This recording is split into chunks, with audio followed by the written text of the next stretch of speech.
discussing a variety of issues, and you will have the opportunity to ask questions, share comments, vote in touch-tone polls, or just listen in. Again, please stay on the line to be connected to our live phone conference now in progress. Thank you. You are joining a live conference already in progress. Please be aware that your local phone company may leave your line open for up to 32 seconds after you leave the conference. If you would like to ask the speaker a question, please press 0. Okay, one last time. Welcome, everybody. Welcome to our telephone town hall meeting. Thank you so much for joining us tonight. It's 0 for questions, and it's 7 for email updates. Congressman Mike Coffman, please take it away. Hey, welcome to the telephone town hall. This is Mike Coffman.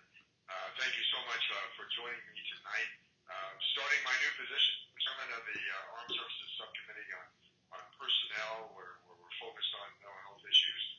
Certainly we'll be meeting with the Commandant of the Marine Corps tomorrow, as well as the Sergeant Major of the Marine Corps, to talk about the problems in the Marine Corps with this exploitation of these new photos of women Marines, and trying to get down to the bottom of that.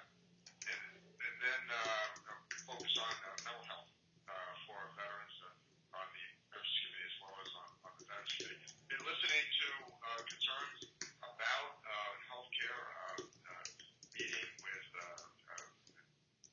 patient advocacy groups, visiting hospitals, visiting community health clinics over the last couple of weeks. I'll be doing another telephone town hall on the 29th of this month, and I'll be doing a regular town hall. We're just trying to log in a location that's large enough to accommodate the large crowd we think we'll have, and that'll be mid-April. And if you go to stay tuned to my website at coffman.house.gov, we'll have the information. We'll be posting information as soon as we get it. And with that, I'm ready for questions. And we got some coming in, but we had some come in earlier, Mike.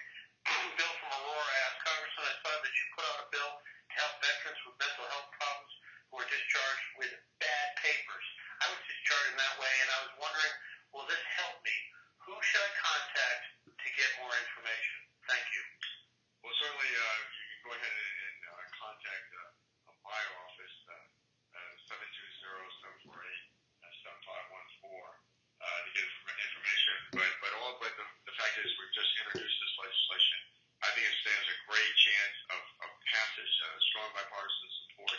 What it does is individuals that have other than honorable discharge but served in a combat zone in Iraq or Afghanistan, or are victims of sexual assault, or worked on the drone program here as an operator, are eligible for this program where they can receive mental health services.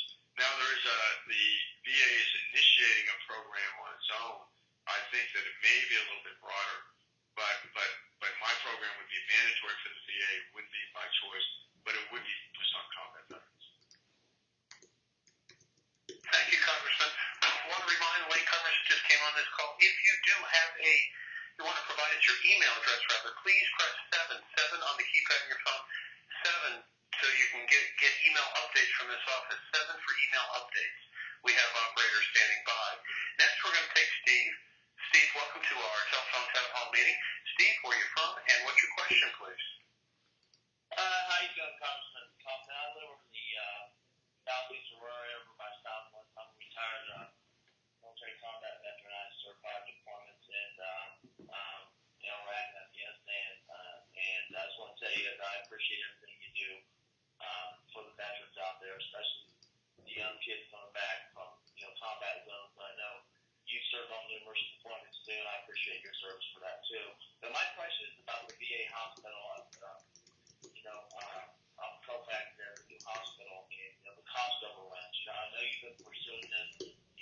Former Secretary McDonald under the Obama administration, that the cost overruns. Is anybody ever going to be held accountable for those billions of dollars in cost overrun at the Department of Veterans Affairs? I mean, it's been a mess for years. But at the end of the day, somebody has to be punitively responsible for those cost overruns. Congressman, your thoughts on what Sharon said? Sure. Well, here's here's where we are with that right now. I mean, it is amazing that $1 billion in cost overruns. And the fact is that folks under oath misled Congress. And so, as an example, I pressed the FBI to refer criminal charges to the Justice Department. They did in the latter days of the Obama administration against Glenn Hagstead, who was in charge of the project for lying under oath. And so, in fact, a field hearing in the state of Colorado, in Denver, Colorado, and so that is, and he did it on repeated occasions. And so the FBI referred to the Justice Department in the prior administration. No action was taken, and so it is still pending. It is still out there, and I hope something obviously is going to be done on this. But it is $1 billion in cost overruns is just mind-boggling. This seems to be there's a lot of people asking about the health care bill, so I'm going to take Veronica. There's many questions of this, so let's just take Veronica. Veronica has the best overall question, I think. Veronica, welcome to our telephone town hall meeting. Veronica, where are you from, and what's your question, please? Hi, I'm from Thornton, Colorado. Hi, Congressman. How are you? Good. Thanks for taking my call. What I wanted to find out is your overall view on the health care bill that's currently pending and that was proposed by Speaker Ryan, and your overall thoughts on that bill. Go ahead, please, Congressman. Okay. I think one thing that isn't really, put out publicly is this. There's actually 3 different phases to healthcare reform. The first phase is this budget reconciliation bill, and it is pretty vast. There are parts of it that I'm not crazy about, but there's a lot of it that I think it moves the process in the right direction. But there's also what we call a second bucket, and that is executive action by the administration that was not calculated on the CBO score, and that is there are over 1,000 references within the Affordable Care Act that gives the Secretary authority to make changes. And then the third bucket, which again is not included in this legislation, is regulatory reform of the healthcare system in itself. So this is only really one part of it. And so to score this as the total solution is off. And so we need to get something out of the House and of the Senate.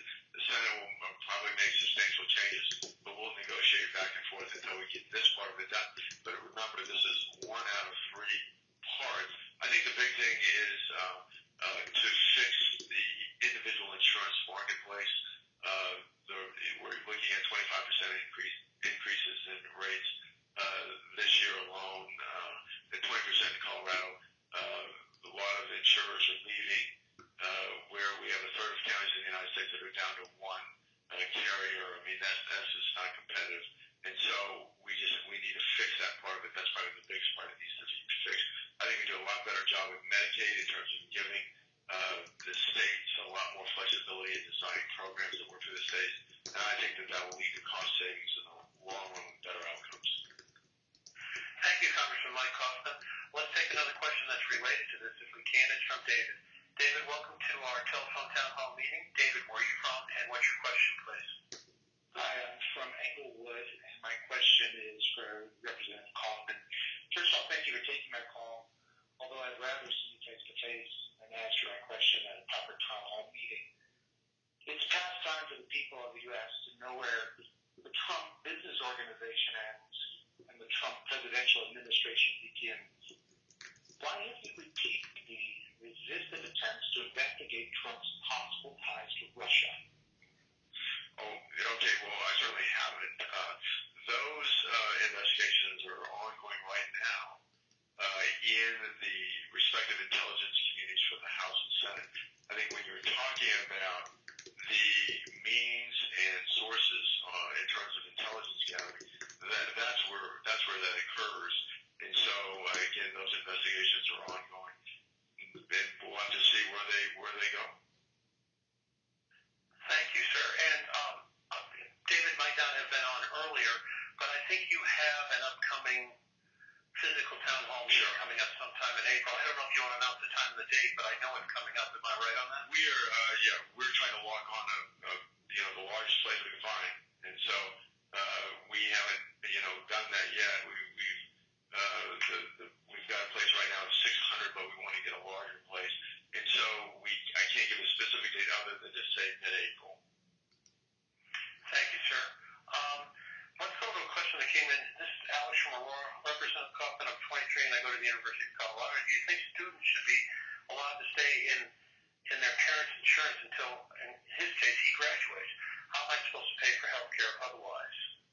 Well, I think that all the consumer protections under the Affordable Care Act ought to remain. And so the current budget reconciliation bill that we're going to be voting on sometime, probably before the Easter recess, that will that doesn't touch any of the consumer protections that are in the Affordable Care Act right now. So when we talk about pre-existing conditions, lifetime limits, portability, no gender discrimination, those issues, children being able to stay on the policy till 26, all remain. We are now going to survey question. You get to press 1, 2, 3, 4, or 5 on the keypad on your phone. Here goes. What is the most important issue to you? If it's the economy, press 1. If it's health care, press 2. If it's immigration, press 3. If it's the environment, press 4. And if it's national security, press 5. Here goes again. What's the most important issue? Press 1 for the economy, 2 for health care, 3 for immigration, 4 for the environment, or 5 for national security. After you're done voting, we'll make sure to give you the results, but a lot of people are voting on this call right now. It's fantastic. I did want to remind people we're also collecting email addresses, and right now we're in order to do that, you need to press 7 on the keypad on your phone. 7 if you want to provide us email addresses. We also try to get to as many questions as we can. Lots of people press 0. Please be patient. We appreciate it. Let's see what we're going to take next. We're going to take Janice, but let me cue Janice up if I can. Janice, welcome to our telephone town hall meeting. Janice, where are you from, and what's your question, please? Hi, I am from Centennial. I'm not a paid protester now, and nor was I a paid protester when I was at your event at the Aurora Library in January. My question is about the Russia connection and also the increase in hate crimes. Congressman, your thoughts on what Janice is saying about both those subjects, please. Well, I think, first of all, obviously, again, the Russia connection is under investigation through the Intelligence Committee, bipartisan investigation, House and the Senate. I'm not on those in the Intelligence Committees, but look forward to hearing the results of those investigations. And then on the second part, obviously very concerned about what is perceived to be a rise in hate crime. Certainly, I can tell you that the perception is there, concern is there in the immigrant communities. I was just at a Sikh temple on Sunday to talk to them about their concerns, and in fact did a letter to the president requesting that he appoint Ms. Dillon, who's a civil rights attorney out of California, to head the Civil Rights Division. She's a Sikh. Her family's experienced violence. Her ex-husband was shot in the hate crime, and so there was just a recent hate crime against a Sikh out of Seattle, shot in his I think in his front yard. I mean, there has been a rise, and so I think I think she would be, but probably the Sikh community, because of their dress, have been targeted more than the other community, and so I think that she would be a great addition to the administration to head the Civil Rights Division in the Justice Department. Thank you, Congressman. We did a survey question earlier. The question went like this. What issue is most important to you? At 35%, health care. At 22%, the environment. At 15% each, the economy and national security. And at 13%, immigration. Again, the most important issue leading runaway was health care at 35%, environment at 22%, and bunched in a pack was national security, immigration, and the economy. Your thoughts on those results, please, Congressman? fact that Congress is dealing with the healthcare issue. I understand why that issue would be front and center. I think there's a concern over the environment and the rollback of regulations and surprise immigration, given the diversity in the district and the large immigrant population is as low as it is. Thank you, sir. Let's take some more questions. We're going to take Joseph next if we can. Joseph, welcome to our telephone town hall meeting. Joseph, where are you from and what's your question, please? Thanks, David. Thank you, Congressman Coffman. My home is located in western Centennial, and my question concerns the reduction in the amount of Medicaid dollars going to the states, which is estimated at about $116 billion over the next decade. I think states are certainly going to have to come up with the money to shoulder that loss, but Colorado Lieutenant Governor Dodd has been quoted as saying you're either going to have to cut benefits or we're going to have to cut eligibility. And this affects 1.4 million Medicaid recipients in the state of Colorado. So I'm concerned about potential blowback on these people. I wonder how the congressman proposes to deal with this shortfall. Sure. The way the bill is structured right now is that there is right now we have what's called the FMAP, or the maintenance of effort, and that is that in traditional Medicaid it's about a 50-50 split, and then when you get to Medicaid expansion that was part of the ACA, that started at 95%. Well, I think it started actually at 100%, but anyway, went to 95%, and then it's scheduled to go down to 90% under the ACA. What this bill says is anybody who is on the Medicaid expansion, and that goes to 138% of the poverty line. It's kind of able-bodied adults without dependent children. That anybody on it at that point in 2020 would be able to remain on it at that current FMAP or that maintenance of effort, in other words, 90% indefinitely. And then anybody new on it after 2020 would be at that 50-50 split of traditional Medicaid. There is a fund of $100 billion. It's called an innovation fund.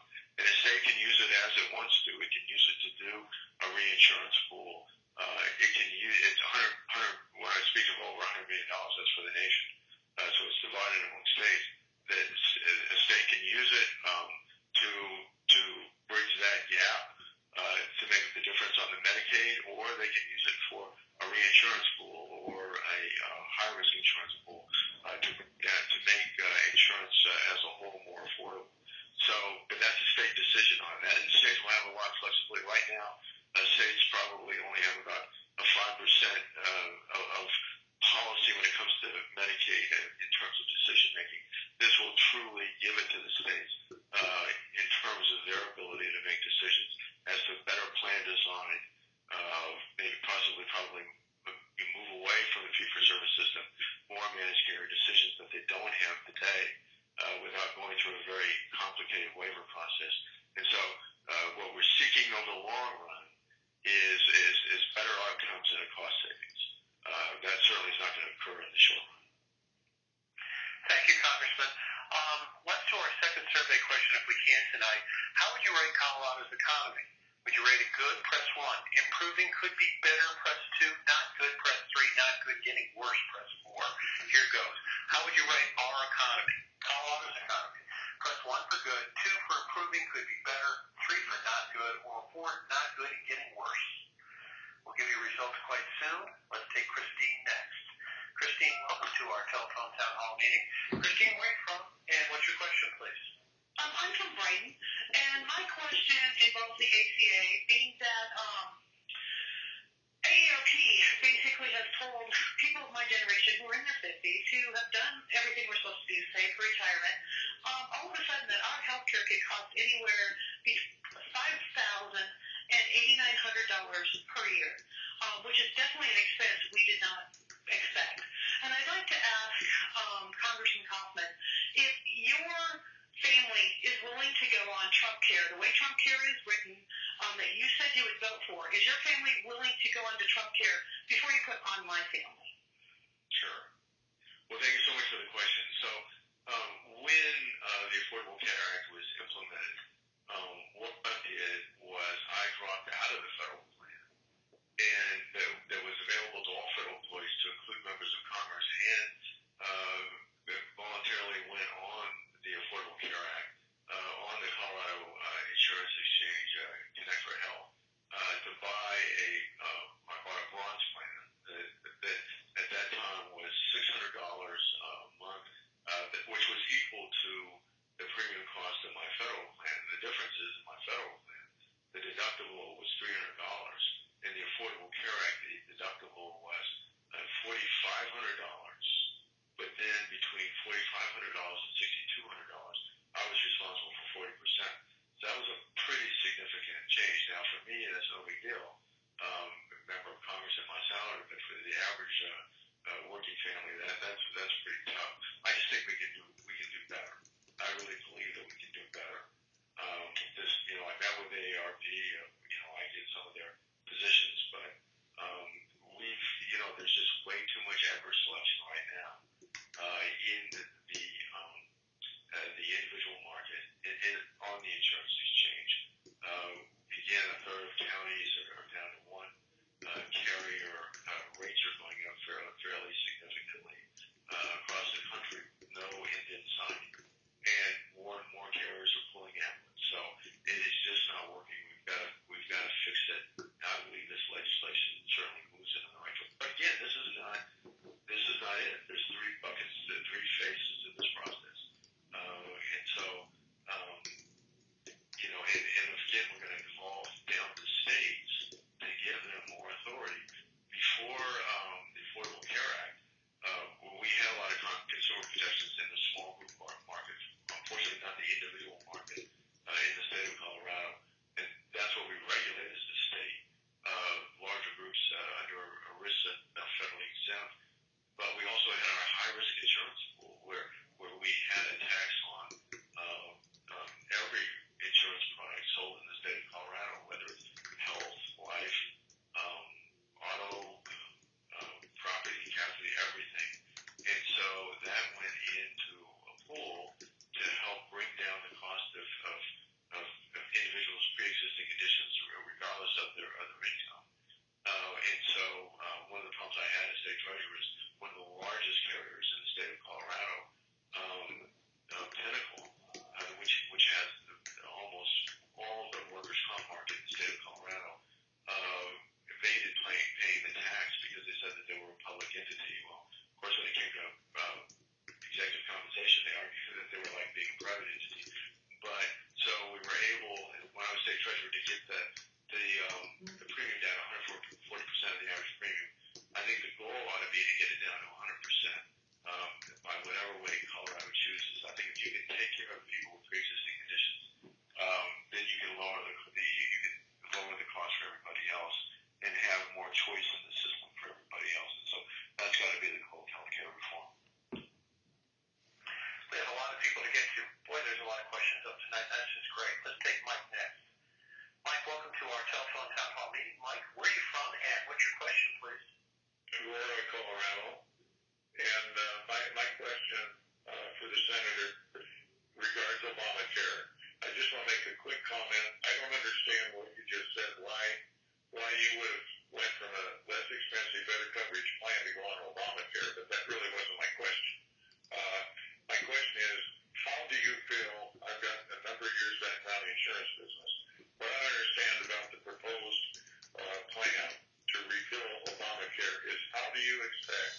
of how you want to handle the risk.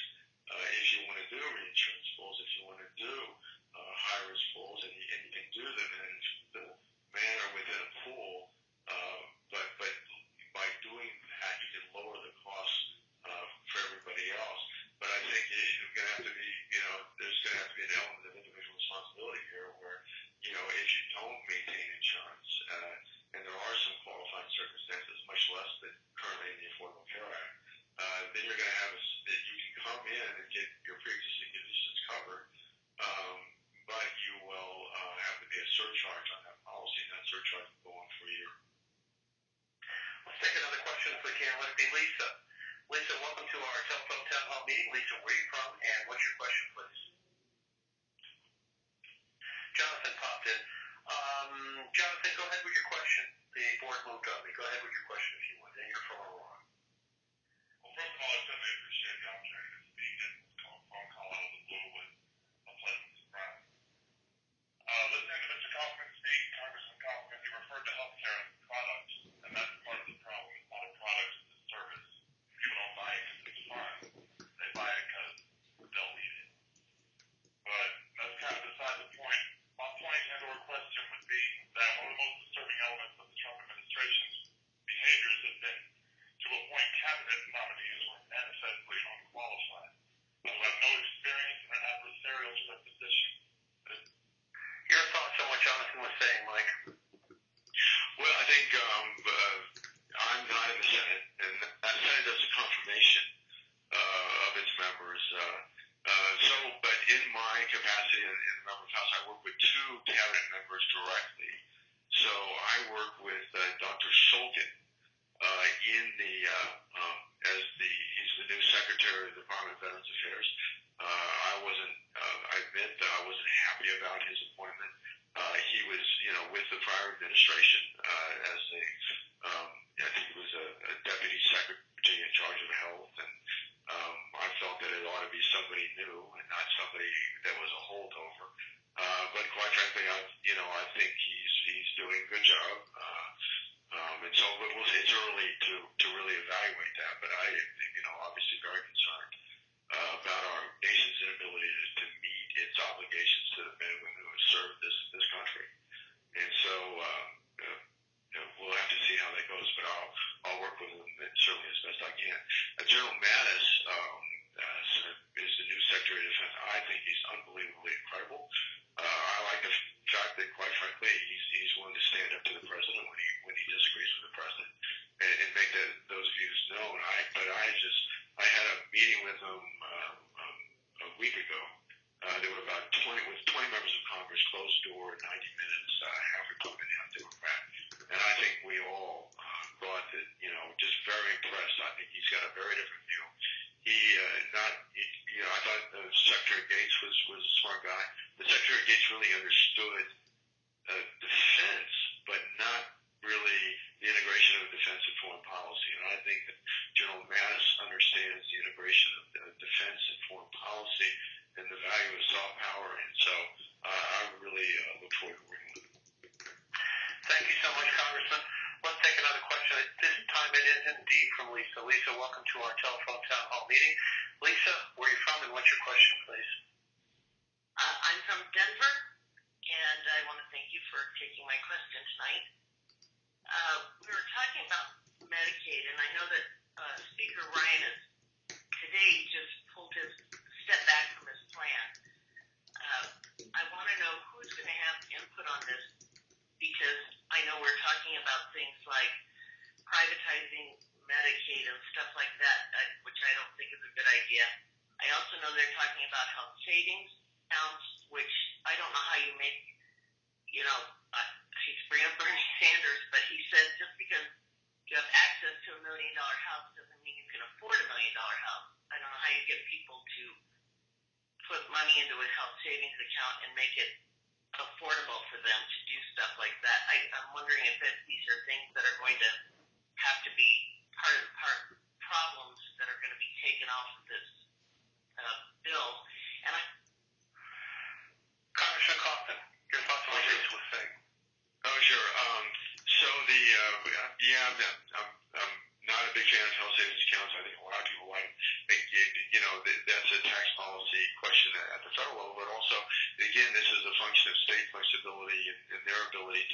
design plans that work for them within the parameters of meeting the consumer protections that are currently in the ACA. I think the second part of your question, it doesn't privatize. In effect, I mean, Medicaid is already privatized to the degree that it's certainly private providers do the work for the most part, reimbursed at rates that are established right now in the state. That doesn't change. That part certainly doesn't change. I think the question is that can states given more authority, can they pull people that are receiving primary care in emergency rooms and right now they really don't have the authority to say you can't do that. Can they design something where they have a gatekeeper concept of primary care provider where if they're going to do that they're going to have to pay some extra for that. Right now there are no co-pays in the Medicaid system, but I think state flexibility is very important, and the states have very little say indicated right now, and so I think that they can. I think states are innovative. They're going to have skin in the game, and so I really think that they can redesign a much better system than we have today. One of the things in the bill that, from a tax policy standpoint, is that there is also an advanceable refundable tax credit. That's kind of a strange thing. And what that does is there is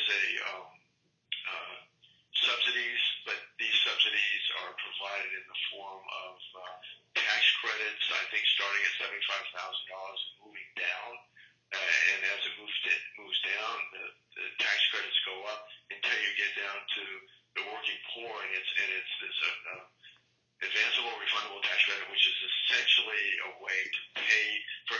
It's essentially government paying for the premium for a health insurance plan in the individual market for an individual probably that would otherwise be eligible for the Medicare expansion, which takes pressure off Medicaid expansion enrollment. So again, I think one of the problems is in looking at it is that you have to have faith in states, which I do, having served in the state legislature, because it does devolve a lot of authority down to states, which we can't quantify right now because every state states are going to have a different path.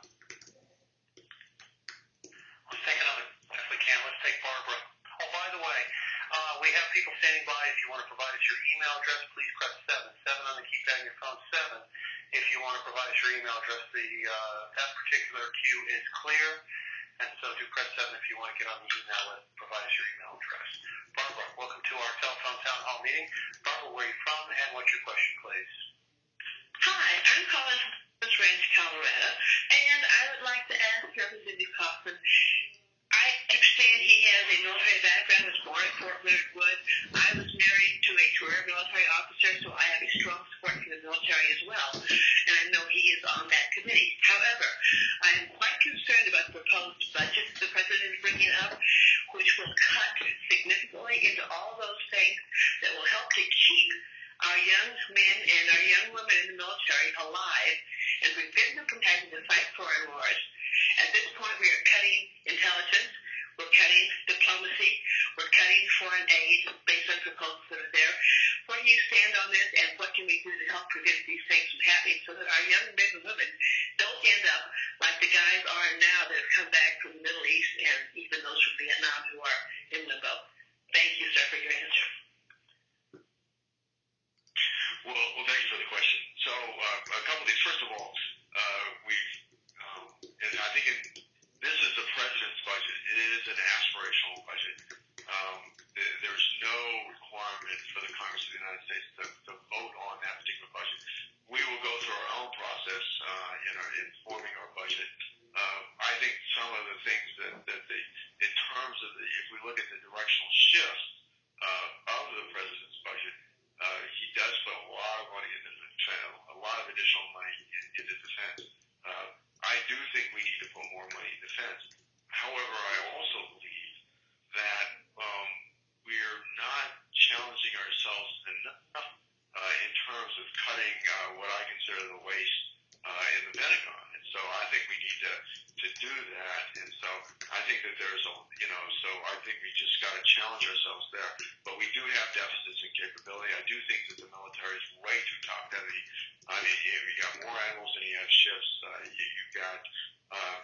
many people, behind desks on staffs, and there's been, as the military shrunk, these staffs are just exploding with Botox. And so I think we need to look at that. The president certainly does shift a lot of money from other agencies. I think you mentioned like the State Department. And so certainly we have to take a look at that. But again, we'll start that process of doing our own budget that may or may not reflect the president's priorities. I do believe certainly in that we need a robust budget in the Veterans Administration, although I think we got to, again, focus on cleaning up the waste there. But we need to meet our nation's obligations to the men and women who serve this country in time of war, and I think you mentioned that. Iraq, Afghanistan, Vietnam, and I just don't think we've done a good job of that. We can do a lot better. All right, let's take another question if we can. It's going to be from Deborah. Deborah, welcome to our telephone town hall meeting. Deborah, where are you from, and what's your question, please? I am from Aurora, Colorado, and I would like to address the congressman about health care. Now, I am a single person, no children, no pre-existing conditions, and I am paying a very high premium. First, let me explain this to you. I don't mind paying that premium as long as I can afford it. If it goes up even $10 more, it's going to put me in a very bad situation. So I would like to ask, how does the congressman feel about tweaking the Affordable Care Act? I do not like to use the term Obamacare, although...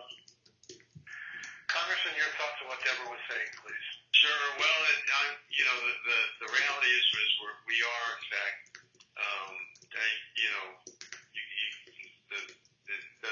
are we repealing? Yes. Are we replacing? Yes. But we are replacing based on a lot of experience in the Affordable Care Act.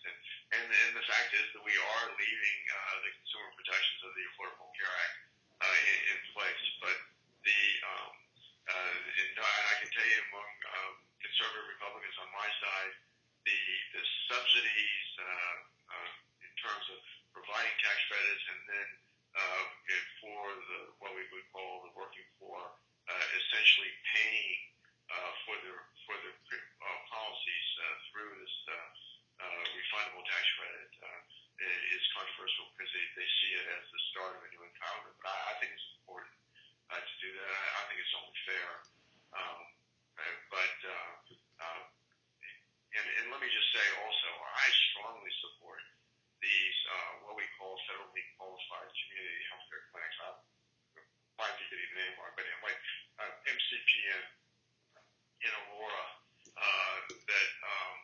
that does extraordinary work for the uninsured, underinsured, underserved people, where you can go in and have primary care and some specialty care done there based on your income. And so that's actually a lot of it certainly is Medicaid, but a lot of it is a separate appropriation that we do.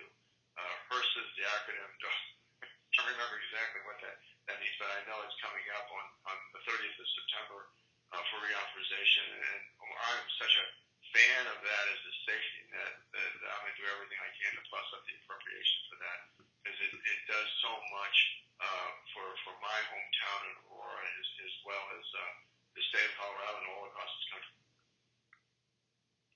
A question that came in from Felipe from earlier today. He's from Centennial. I saw you present the Bridge Act to Congress and was wondering if that would help my two daughters who were born in Mexico but have lived here since they were 5. How can I apply? Is there a fee to register? Well, it's legislation, so it is not enacted in law yet. But what President Obama did is he, through executive order, did what they called instituted the DACA program. And the DACA program was essentially to say, for the young people that were taken to this country, it wasn't their decision, grew up here, went to school here, that they be allowed to stay in this country, given temporary legal status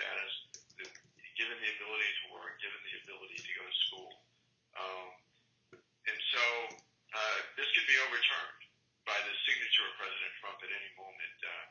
So what the Bridge Act does is, it's a bipartisan bill, bicameral, sponsored by Luis Gutierrez, a Democrat from the state of Illinois, myself on the House side, sponsored by Senator Durbin, a Democrat, and Senator Lindsey Graham, Republican, on the Senate side.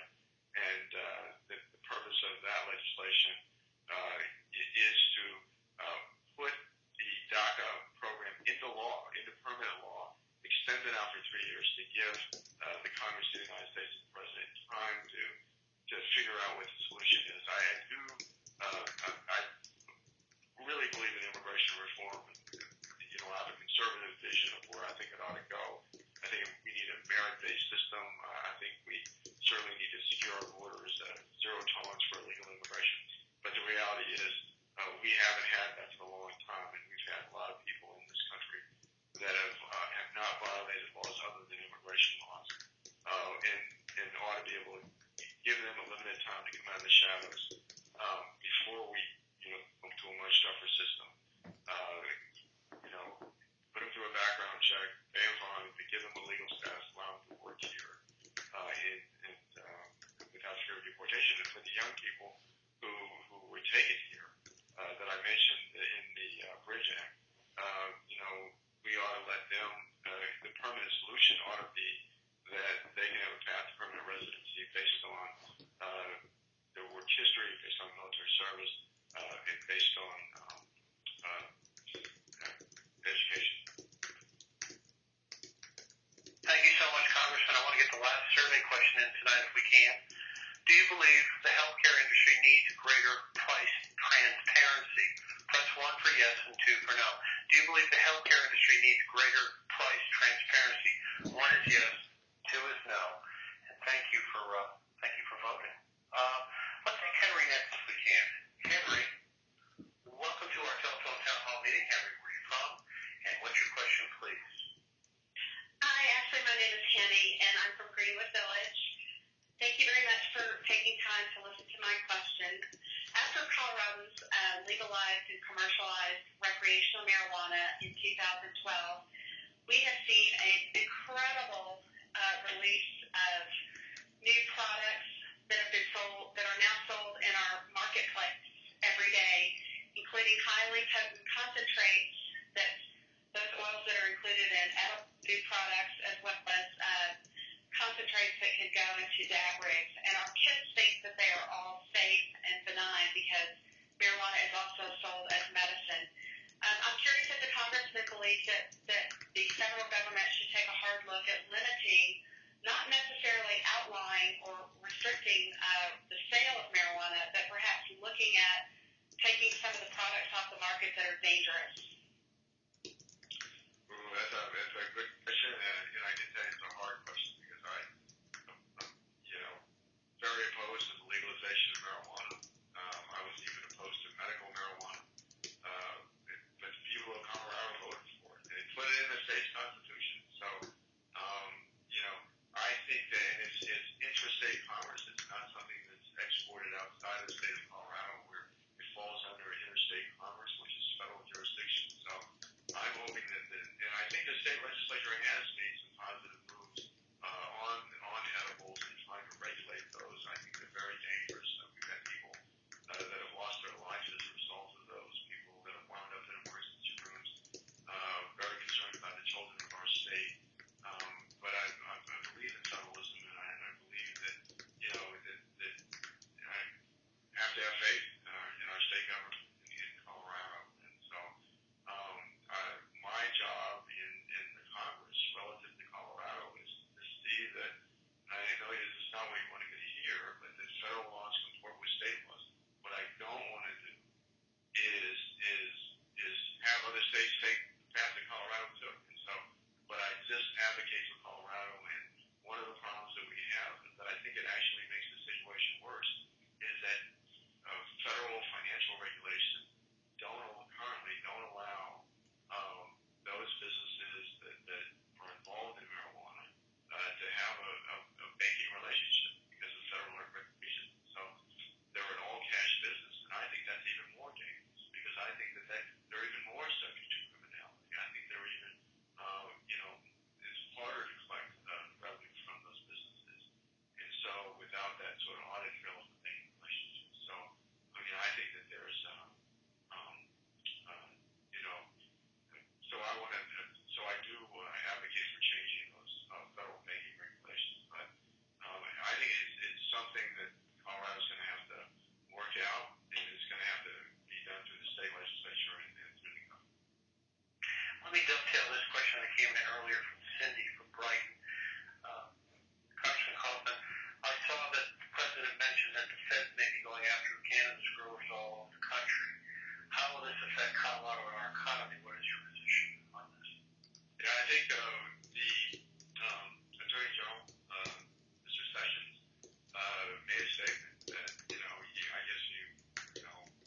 insurance, which apparently is going to be pretty steep, and then they don't go back to the emergency rooms using them as doctors' offices, which was what they were before ACA. Sure. I think the question is what about the affordability of health insurance?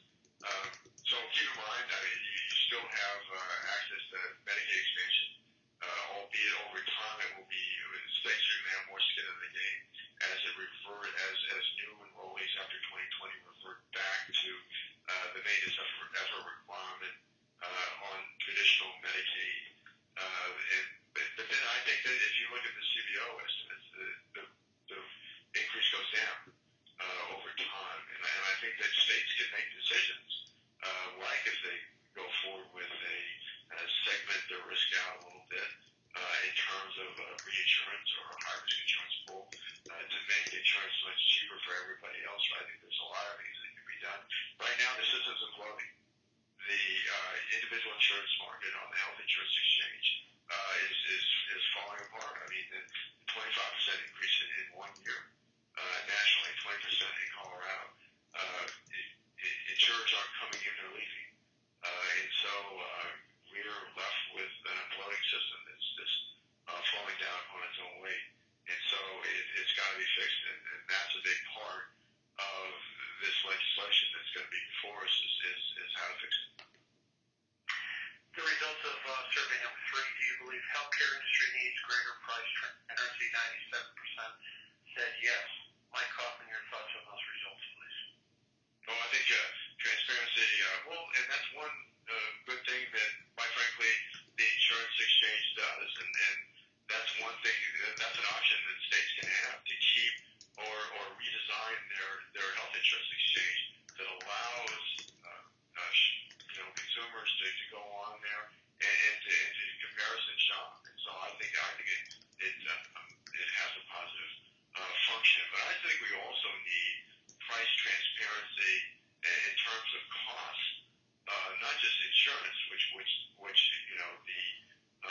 I think Connect for Health Colorado does, but the cost that somebody goes into a hospital so that they can comparison shop, particularly right now with the deductibles we have to. That's important to do that, and hopefully they're going to go down with competition. But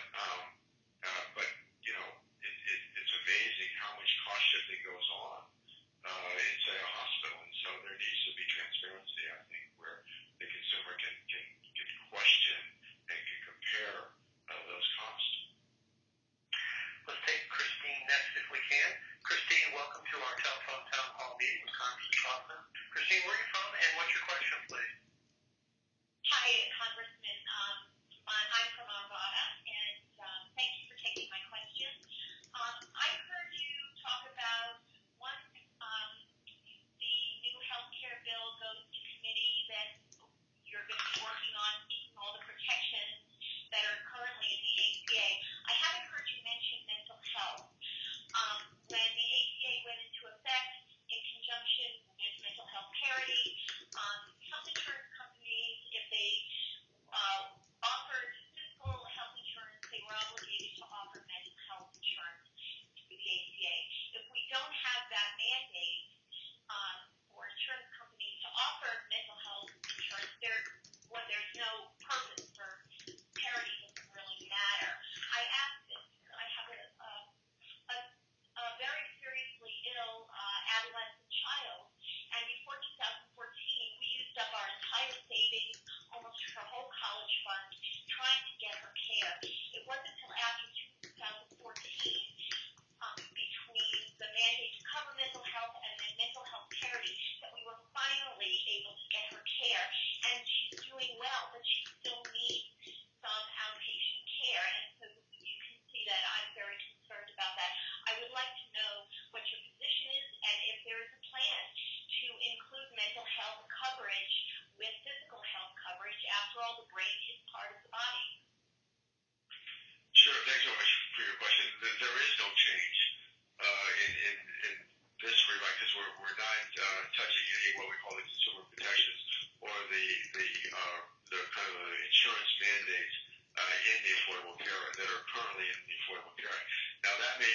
we talk about the third, what was called the third bucket, but that's not in this bill. So this doesn't change that. If we do changes, it would be in that third bucket that I talked about. First bucket being the tax and spending elements of the Affordable Care Act.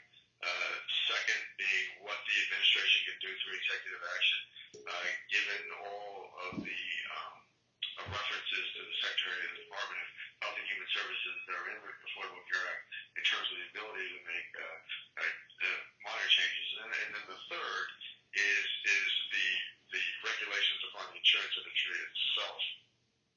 And so that would be down the road. There is not, this is something I need to look at because I met with Aurora Mental Health and some other mental health nonprofit providers who said that there certainly it's a named benefit, but there's not mental health parity in the Affordable Care Act. And I need to find out what exactly the definition of mental health parity is and what it would take to get it, what the cost would be if we did include it. Thank you, Congressman. We are coming up to our hour, what we planned for this call, but because we have so many people line questions, we're going to go to an hour and 15. So we have another 20 minutes, and we'll try to get in as many questions as we can. Diane's next. I think I got Diane next. No, I got Dave next. Dave, welcome to our telephone town hall meeting. Dave from Centennial, go ahead with your question, please.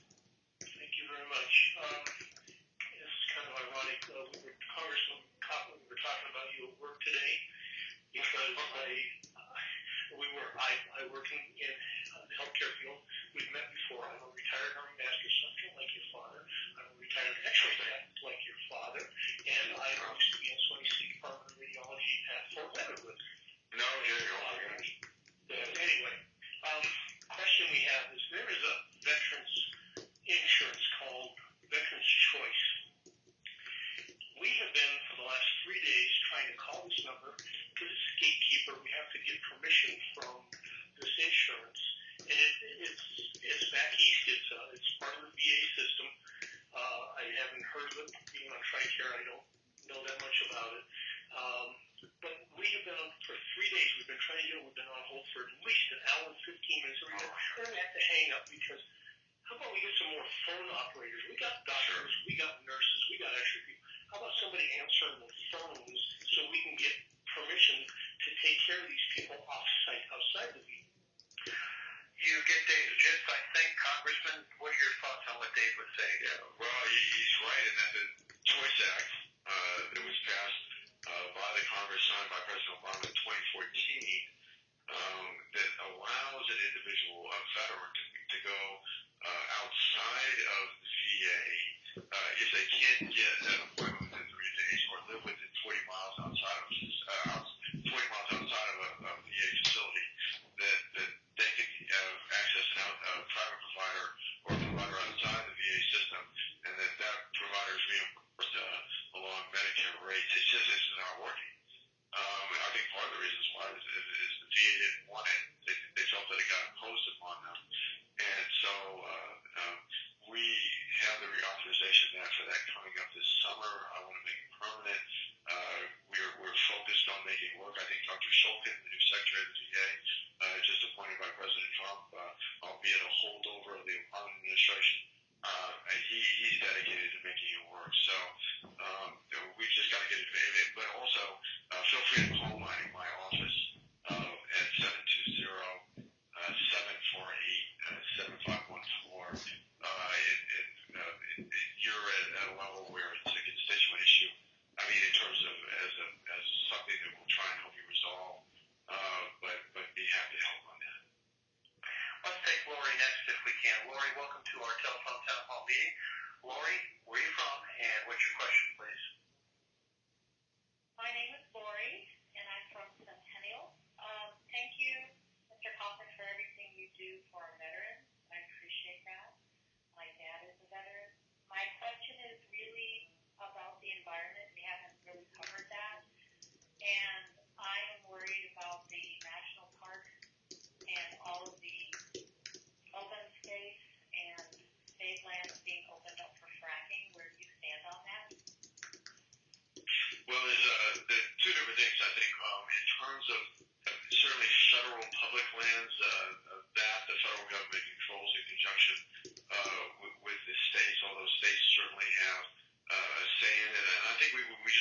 sure that it's environmentally sound, that we have balanced laws in terms of protecting endangered species. And so, I mean, I think properly regulated, I think it can work with minimal impact. And if it's not properly regulated, it won't. And so, I prefer the relations to be done, even on federal public lands, by the respective states. I trust our oil and gas commission more than I trust the EPA, and I trust our state legislature, trust our governor to better regulate it than the federal government. So, but you know, we have to.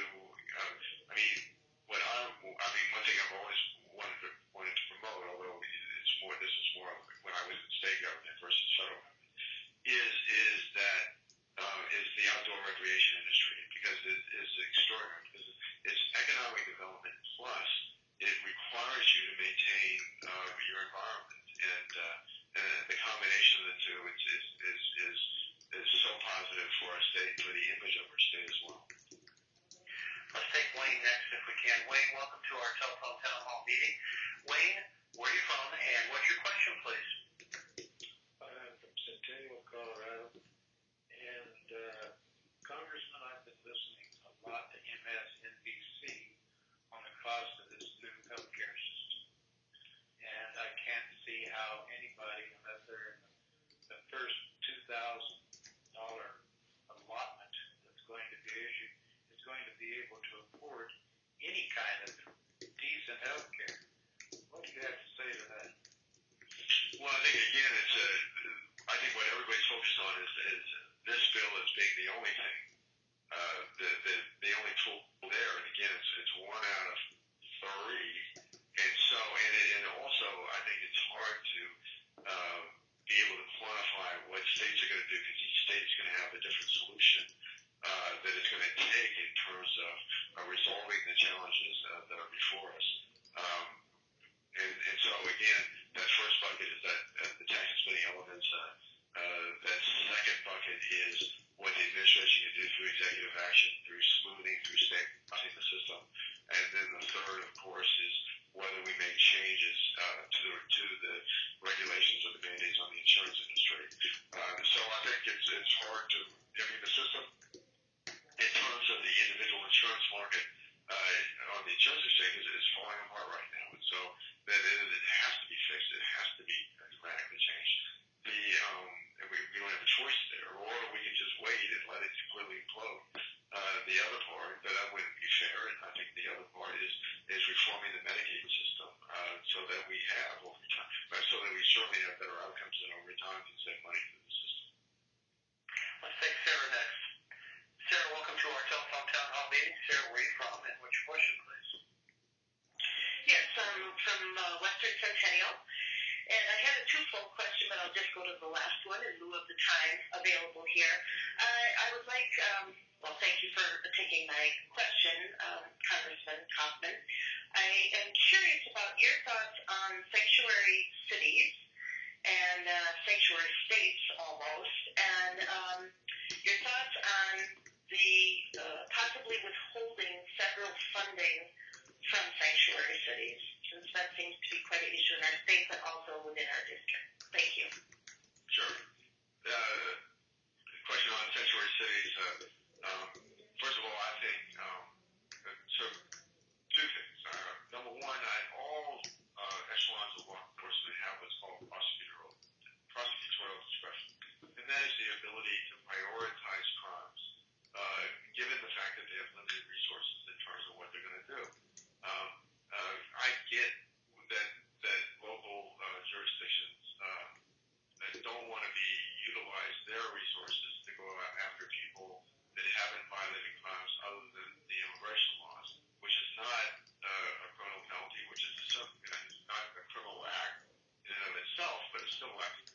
However, where I differ with these communities is when they are allowing illegal immigration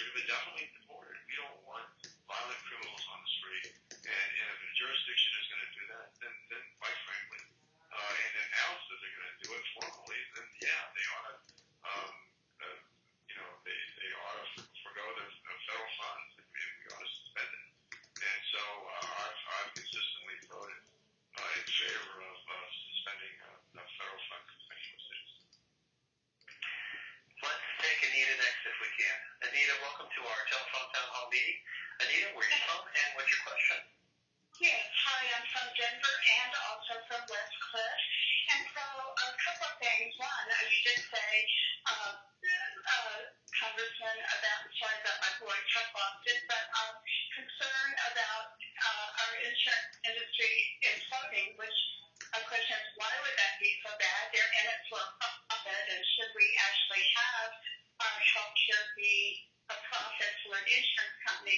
But my big question also is concern about the rural clinics. In West Cliff, for example, there is one clinic. The closest hospital is Pueblo, which is about an hour and a half away. So thank heavens for that clinic.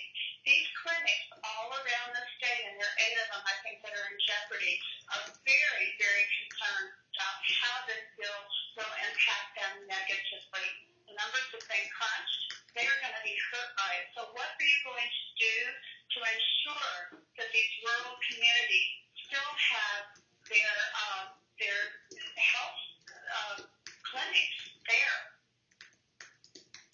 Well, first of all, I think that there's some talk, and I tell you where I'm concerned right now is that there are members of Congress that want to do away with Medicaid expansion. Period. And I've been fighting for it simply because of the fact that Colorado made that decision, but a lot of other states decided not to take it. They're saying, look, we were fiscally responsible and we didn't take it, and so it wasn't something that other states should have taken in the first place. So I'm concerned about that.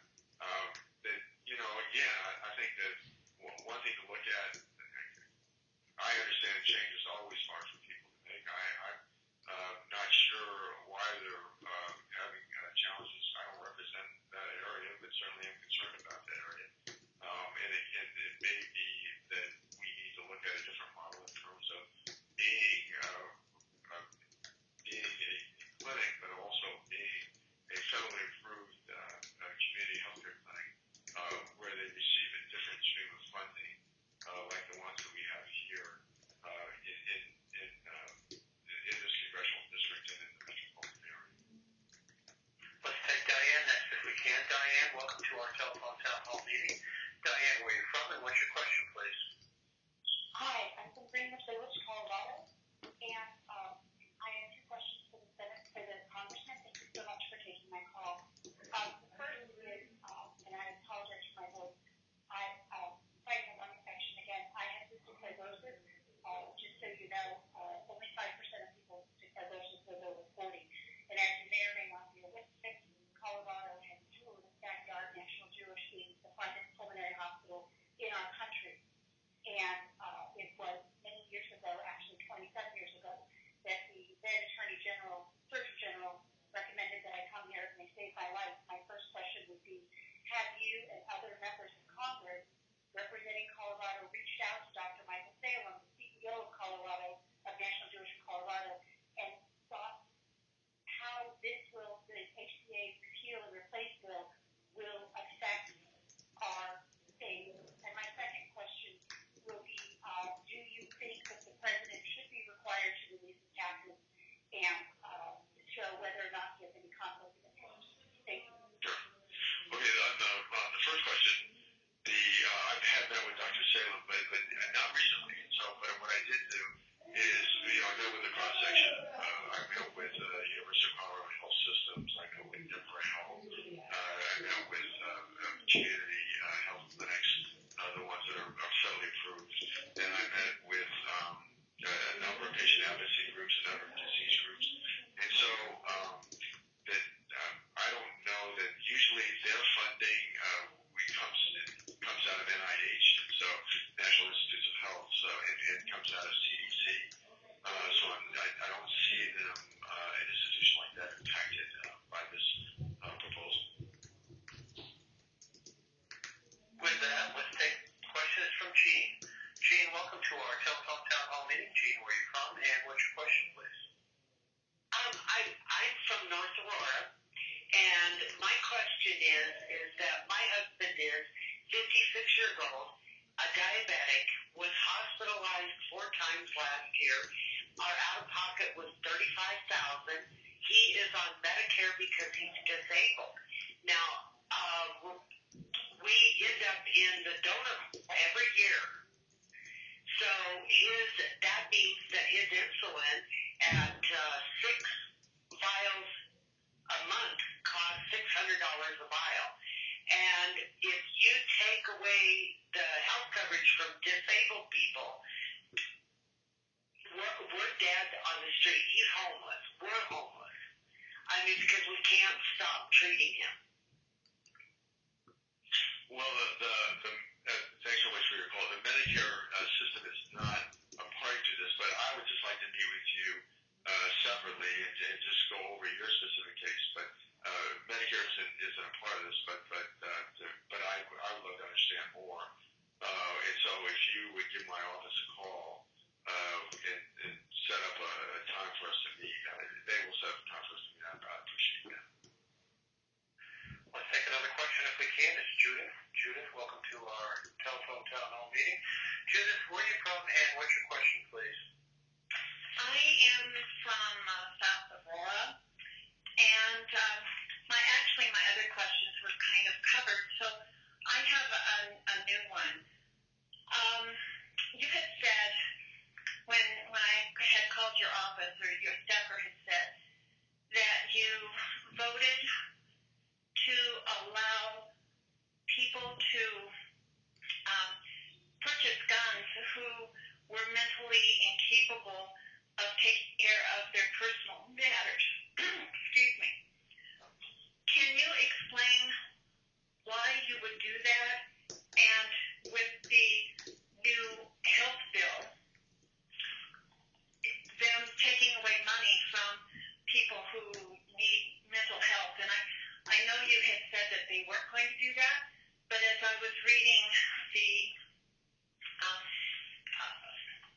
APA listing, they said that it would take mental health money away from the Medicare part. So, Mike, your thoughts on what Judith was saying, please. Sure. Let me address the first question first, and then the other one. I'm sorry. Yeah. Well, let me do the other one first. So that I don't see any. I've met with the two mental health agencies, so they're under a capitated system right now on a per patient basis, which the system moves to. So I don't see any changes in terms of access to mental health or how that's affected. So I'm not sure on that one. On the second one, but I tell you what, if you could do me a favor and just go to my website, we can research it further and give you a written response. But off the top of my head, I just can't see that. On the other one, so there are veterans who have assistance in terms of managing the finances and things like that. It doesn't mean that they're mentally incompetent. But what the VA was doing is sending all of their names into the database to make them ineligible should they desire to purchase a weapon. But I mean, the ACLU, disability rights groups were opposed to it. There are other mechanisms, ways to evaluate them to determine whether or not they're capable of owning a firearm that exists under current law. So it's not that they're denied, but it's just not that they're automatically denied. That there has to be an adjudication of their case beyond simply that somebody gets assistance or somebody gets help with their finances. And so again, ACLU, disability rights groups, all oppose that regulation. Thank you, Mike Coffman. We are coming to the end of our call. We've been on this call for more than an hour and 15 minutes. If you didn't get a question in, you can still leave us a voicemail at the end of this call. You need to stay to the end of this call. We need your name, phone number, email address if you want us to get back with you. So just leave us that voicemail, but stay to the end of the call. Mike Coffman, bring us to the finish line, please, with some final thoughts. Oh, I really, thank everybody so much. I think the input is really valuable always. This is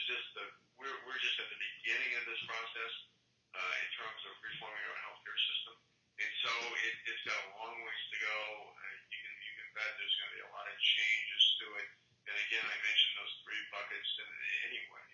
The first one, budget reconciliation. The second one, executive action by the administration to help stabilize the system. And the third one, the changes to the regulations on the insurance industry, if there are any. Boy, let me tell you, I really support whatever we do, keeping those consumer protections in place that are in the Affordable Care Act, that no lifetime limits, pre-existing conditions, affordability, keeping your dependent on the policy until age 26. Those issues are important, and they need to remain, at the federal level. I really do believe that giving more flexibility to the states on Medicaid, more flexibility in terms of figuring out, get these insurance exchanges to work, I think is going to be positive. And so I think a lot of state flexibility. I've got confidence in the states. Again, we've got a $100 billion fund to help them in that process, along with keeping the Medicaid exchange, albeit that the maintenance of effort does go down for new enrollees after 2020 to reflect traditional Medicaid. And so I just really want to thank everybody. I'm continue serving on the Armed Services Committee, where I want to work to make sure that we have the best equipped, best trained, the best led military, as well as attacking Pentagon waste. And on the Veterans Committee, which I also serve, want to make sure that we can meet our nation's obligations to the benefit of their service. So with that, I want to thank everybody for calling tonight, and we'll have another teletown hall again on March the 29th, and we're looking at mid-April for a large town hall. Please press 1 to leave voicemail.